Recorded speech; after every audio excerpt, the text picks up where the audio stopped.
details? Fine. I drive a Ferrari 355 Cabriolet. What's up? I have a ridiculous house in the South Fork. I have every toy you can possibly imagine. And best of all, kids, I am liquid.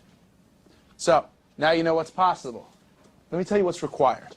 Life advice, rr@gmail.com. I'll do a couple quick ones here for Friday because it's Super Bowl week. All right, Kyle, maybe you can help with this one. Dude's a little bit younger, so I always want to make sure I have your input. What's up, guys? Big fan of the show. Junior in college.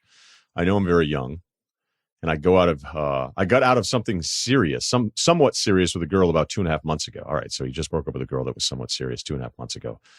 So I guess they're back on campus. I don't know. A lot of people say this, but I really mean it when I say that I don't want to be in anything casual or serious. I believe you as a junior in college that you don't want anything serious because that's exactly what you should be saying. So don't feel like no one believes you here. We trust you, buddy. I just have no interest in being with a girl in anything that looks remotely close to a relationship. Then a few weeks ago, I met one girl and we hooked up. This is not going to be she changed my world, because she didn't. I still want absolutely nothing serious with her. I made this clear to her and she said, okay, she was fine with that. But then I wake up on the weekends to drunk FaceTimes from the bathroom of her crying, and it's so uncomfortable. She sends me Snapchat videos of her crying, and it's getting to be a lot. And I mean, this is why I didn't do anything. Wait a minute. What is this? So she's crying. It's going to be a lot. I mean, this is why I didn't want anything to do with the girl. Okay, right. Yeah, these are not great stats. Drunk FaceTime, okay, crying Snapchats. Kyle, you ever get that? You ever get any crying Snapchats? No, and also, why save that for later?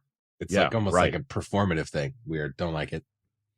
Yeah, cry in front of me, ruin a night out at a bar. And FaceTime is one thing, but then to send it as a message, like, look at me. The amount of nights at some college spot, just getting yelled at in the corner, the amount of nights that I've lost to that, we were talking about your baseball card stat where it would say, I would have had like 10 straight years of mailing items in that stat category. It would have been zeros. If there was another stat category that said nights ruined by getting yelled at in the corner, I would have led the league for like 3 straight years. Anyway, I just don't have the mental energy to give someone that attention right now. I want to be a good guy and not just ghost her. But I guess my question is, how do I get out of this without being a total jerk and just stop responding? Thanks so much for the time. Love the show. Here's the deal, man. It's great that you don't want to be a jerk, but you have no choice. You're going to have to be a jerk. Why? Here's what I don't understand about any of this stuff is people hang out and they stop. And there's always one person that wants it to stop or continue more than the other. I mean, that's just science. And what I would say is that anytime somebody else is really upset because you don't want to hang out with them, always remember there's going to be a time where somebody doesn't want to hang out with you and you're going to want to hang out with them, and no one's going to care about your feelings. All right. So I remember one of the very, very early, the most serious girl they ever dated.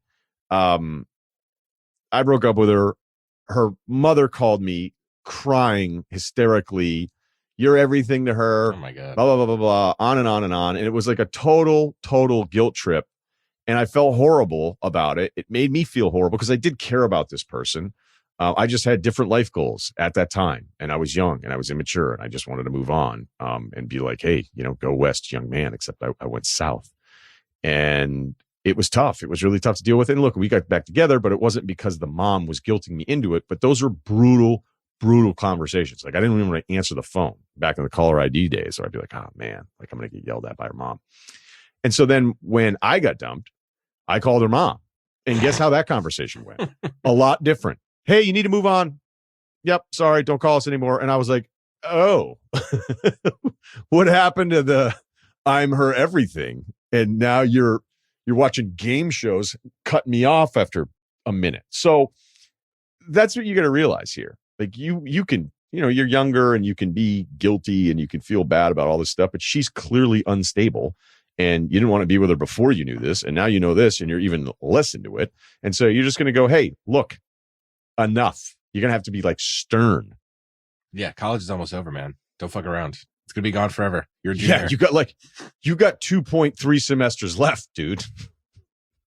So, all right. Been listening for quite some time and I found myself in a quandary. I think you could shed some common sense on this. I'm 24. I'm from the South, a product of nepotism in my family lumber yard. Can you be a product of nepotism in lumber? I don't think you can. So don't be ashamed. Because he says, I'm not ashamed to admit it because I feel I've earned it.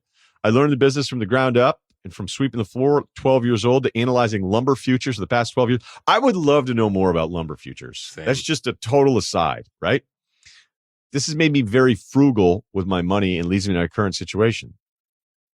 I'm about to get married to the woman I've been dating for 5 years now. Out of those 5 years, so wait a minute, how old have we got? Oh, so 19 to 24. Boom. We've lived together for past year and a half. All right, that's good. I think people should live together before they get married. Some people don't agree with that. I guess I brought that up once before, and I think a guy sent me some divorce rate thing that was like, no, actually, people are less likely to be divorced, That guy's not wrong. living together ahead of time. And I was like, That guy's- yeah, I don't know. I don't care I was what you like- say. That guy's wrong. No, it's funny how people will like throw stuff at you. Like another guy emailed in, Kyle let this one go through. He's like, I really love you. He's like, I was super pissed you said that about mortgage insurance. He's like, I sell mortgage insurance. I was like, no shit. Like, no way. You're mad that I said I don't think mortgage insurance is great. And then you're like, here's why I don't like it. I sell more.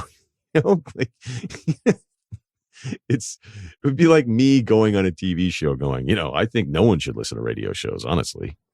It should only be podcasts. Speaking of, check out our Spotify lineup. All right. So year and a half in, guys, been living together. We've had she always insisted we have a joint bank account if we ever made it to marriage. She said we should put every dime either of us makes in there to use for everything, bills, vacation, entertainment, etc. I was against that at the time, but proceeded to nod and smile, hoping she would forget down the line. Did you? The past 1.5 years, we have lived together with separate bank accounts. I pay bills, she pays bills. I buy what I want, she buys what she wants. It works out great, and we don't commingle our money. I make more money than she does, but I shoulder a heavy burden of bills to be fair to her earnings, which I am totally okay with. So you're paying for most of the stuff because you're making most of the money. And you know what? If she's going to be helping you start a family, you should be okay with that. That's always a delicate one. Some guys will marry somebody and then they think the wife is still going to work, and then the wife completely shuts it down.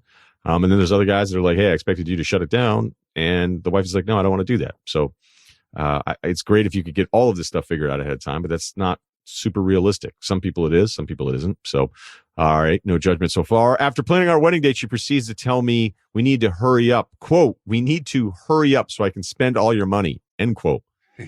While I believe the statement is in jest, you hope it is, I challenged her and explained we have been existing with separate bank accounts. Why can't we proceed like we have been? She then goes on a long tangent about how we are married, we become one, and we should share everything. I said, fine, we can have a joint account, but I'm still keeping mine. She insisted I had to get rid of it, and we should only have one account between the two of us for all affairs, all caps. I handle most of it, if not all of our finances, taxes, spending, and I feel I should have a better financial grasp of the best way to manage our money. She never shows interest in money management around April when Uncle Sam has his hand out. I don't know if this is me not wanting to sacrifice my independence or this is her truly wanting to control our financial situation. Should I bite the bullet and throw out all the money in one or stand my ground and dig in deeper? Very tough. All right, this is a tough one. Kyle, how are you feeling right now? This is real grown-up stuff. This guy's younger than things Yeah. just get weird with money. And this guy is younger than me. This is the only reason I'm able to say anything. But I've heard so many different ways about it, and I kind of like the idea of having another account just because I'm like not a doomsday prepper, but like, I'm always ready for the worst thing to happen. And if it's like, oh yeah, she took all the money out of the bank account because she had this flip to switch moment and she's actually a horrible person, just like the 1% chance that could happen. I don't know. I don't like the idea of sharing everything like that, but I get why people would want to do it. It's weird. I'm glad I'm not in that position. Yeah, but you didn't get into lumber at a young age. You know what I'm saying? Yeah, I'm not big lumber So- over here for sure. Right. So you can't feel bad about it. Because this guy. All right. So here's what I think is there's a lot of problems here potentially. What I'm afraid of is part of me is saying like, hey, do the joint account. You're getting married to her. You've known her for 5 years. Hopefully that quote is like a joke. And it's not a big deal. And then see what happens. And then it's like, if you don't like it, then you can pivot later. Maybe, entry point, whether it's your career or relationship or some sort of financial understanding is really important. So if you give in, then it's like, okay, now what? And if you never give in, it might be more of a hassle, but you might just feel better about the whole thing. I I have a hard time with this, at least because, I don't know. I don't know if I want to share a ton of this, but my mother, when my parents were together, money was always an argument, right? It was always an argument, even when there was none, and when there was money, it was constantly. It's probably why, I at a young age was like, I want to be successful because I never want to have to deal with this kind of stuff, because I grew up and watched it all the time, just constant arguments about money. And my father was like, look, I make the money and I pay for basically everything, and I'm okay with that. And they had a joint account, and I don't know, it just led to all sorts of problems because there just wasn't a lot of trust there. And if you trust this person, and you probably think you trust this person, then maybe it isn't really that big of a deal. And you can't really say to her like, okay, fine, I'll do joint, but the second you screw up, I'm out. Because then she's just going to be like, you're prejudging me, So you can't really win on this. And that's what I don't like about some of this stuff. It's like, okay, look, men have had a better run of it. All right. Like, we can admit that we've had a better run of it. But in this quest to correct all of the bullshit that's happened throughout centuries, now there's this movement where it's almost as if you're just supposed to lose all the time on everything. And just go, yep, sorry, yep, cool. Like, you've had no interest in the tax part of it. You've had no interest in any of the financial decisions. You have your account, you buy your stuff. I have my account. I take care of everything. And now what? You want to challenge it? It's like, are you actually interested in any of this stuff? Or you just want to be able to say like, oh, we're so in love because now we have a joint account. And I just don't like that stuff. I don't like that because it's all pointless. It doesn't really have anything to do with how two people feel about each other or how much you have each other's back. These little stupid tests, these fucking tests that people want to like go, ooh, he really likes me because he did this thing he didn't even want to do and I got him to do it. That shit drives me nuts. And that's what this stuff feels like. So it's actually kind of really alarming, bigger picture with all of this, because it doesn't, like, everything's been fine up until this point. And her quote about hurry up so I can spend all your money, I mean, maybe we get a Sam Rothstein thing here. Probably not. And the fact that you remember it and used it in the email means it's probably stinging, like not a 50% sting, but like a 10%, like, oh my God, what am I going to do here? And then if you decide to go secret account, then she's going to think like, what the hell's going on here? So, I mean, you could give it a shot here. And then the second, see, you're screwed because she's already convinced herself that if you don't do this, then it's like something's wrong with the relationship. And then if you do it, and then you say, all right, a year later, I don't like this because you're screwing up stuff and you're spending a ton of money. So now we're going to go back to what we were. So then she's going to be like, all right, I don't really love you enough. I don't know. I don't really have an answer for you here because I don't know her. I would honestly, I know what I would do. I'd be like, yeah, okay, that's a cool idea. We're not doing that. Sorry. Like, I'm keeping my own account that will take care of all of our expenses and, whatever. And then if you're putting money into her account, that she's going to be like, oh, what am I, like a doll? And I have an allowance and all this stuff. So I don't know, man. Some of these things that have happened now, some of the stuff that people will find a way to make everything's going great. It's like, hey, can I add something to this that's actually a pain in the ass? It's like, yeah, cool. Here's an idea. I'll get upset about something that doesn't need to change whatsoever. That's at least how I feel. I don't know. Maybe people feel different about it. I wonder if you could have a joint account, but it's not the account. Like, maybe there's a compromise. Basically there. What he's saying. No, I think that's kind of what he's already saying. Yeah. Well, if she's pushing for that, maybe you could push for a compromise. And if not, yeah, I don't know. It might be fucked. Because I'll have buddies that are like, yeah, I don't handle anything. I don't handle any of the money. I'm like, you don't handle any of it? You don't know any of the things that's going on? Yeah, you just love to not know. Like, what's going on, dude? Yeah, it would drive me crazy. I mean, I've had one friend who was basically on an allowance and he was making all the money. And then his wife was putting him on an allowance. Like, we had an email in on that too, but I have a friend that was going through that. And we'd be like, what? And this guy was making a ton of money too. And I was like, what are you, like a degenerate gambler or something? Like, is there not something about you I don't know or you've been punished? And it was like, nah, some people are just horrible with money. I mean, I wasn't great with it when I was younger. I'd be like, all right, yeah, cool. Who starts out great with money though? I don't know. I guess some people, but yeah, I had a roommate who was incredibly responsible immediately with money.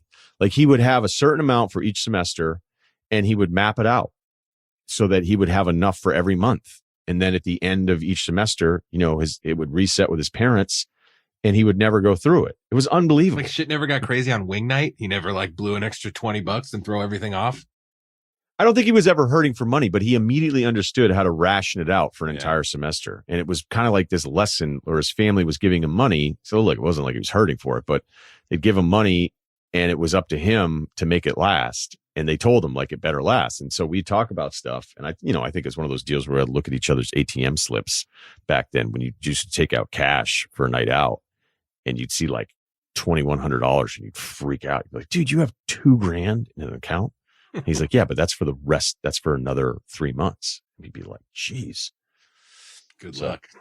Yeah, good luck. That would be gone. I remember when we used to bartend in the younger ages, and some kid would be so drunk. And this was like the beginning of, I always feel like I had the carryover of normal weird 90s New England college with J. Crew roll necks and baggy jeans. And then it went right into everybody dressed like J-Lo and had tattoos and ordered Belvedere Red Bulls, and there were threesomes and stuff. And I was like, geez, this happened fast. And the other thing that happened was debit cards and credit cards, because that was not, in the beginning of my run, that was not even on, like, people had ATM cards, but you weren't necessarily using it to run a tab. People didn't run tabs. Right. And then everybody ran tabs. And then because everybody ran tabs, there'd be just some drunk kid once every 6 months that would buy the entire bar around, which, was horrifying to wake up to if you're a college kid. And then, of course, you'd be going through the receipts and you get a call from Visa or something on a Tuesday when you're waiting for an order. And they'd be like, hey, we have a dispute. We have a $480 charge of, 100 and some Bud Lights. You'd be like, yeah, no, the kid was hammered. Like, he's here. We have, like, and they'd be like, is there any way we can resolve this? And then one of the owners would just get so mad about it, just like, no. And then they'd ban the kid. So for the young kids out there, you feel a little squirrely around graduation. Just be sure you don't buy an entire round for everybody if you can't afford it.